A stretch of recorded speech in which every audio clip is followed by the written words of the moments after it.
तर ना मला एकदम असं चिकन सुक्का वगैरे असं खायची इच्छा झाली, म्हणून आम्ही सगळीकडे शोधत होतो. आणि सौरभ आता ऑर्डर करणार होता. आता ऑर्डर इकडनं तिकडनं म्हटलं मला रेस्टॉरंटमधलं नकोच आहे.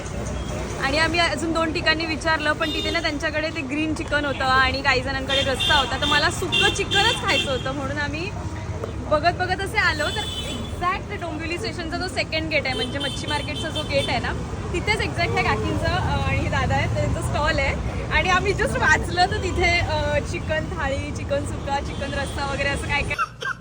इतनी खुश. एक्साइटमेंट आहे की म्हणजे असं सुगंध तर मस्त येतोय, दरवळतोय की स्पायसी आणि मस्त असं मालवणी आगरी पद्धतीचं असणार आहे. आगरी नाही मालवणी ना, बस मला मालवणीच हवं होतं खरं तर, पण माझं राहत नाही, माझं संपून जातं. ऑलमोस्ट सगळं. हे चिकन सुका आहे, ते संपत आलंय. आज चिकन रस्सा आहे, इथे अंडा कढी आहे, ती पण तुला खूप आवडेल, त्याचं स्मेल बघ. नाही खरं असं मालवणी पद्धत समजते लगेच. पाहिजे तुला चपाती आणि चिकन खायला की सुका जवळ आहे. सुक्काजवळ. ते चिकन सुका तेच ग्रेव्ही, ते कांदा वगैरे, आणि ते व्हेज आहे. ते व्हेज पण मिळतं आणि हा व्हेजला प्रॉपर पार्टिशन.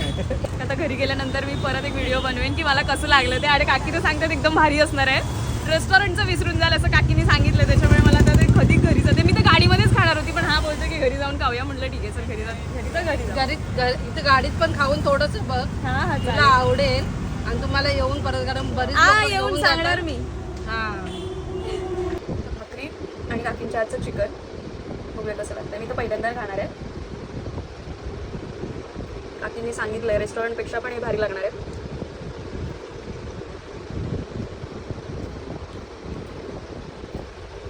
एकदम म्हणजे बोलतात ना मालवणी, फुल मालवणी टेस्ट आहे.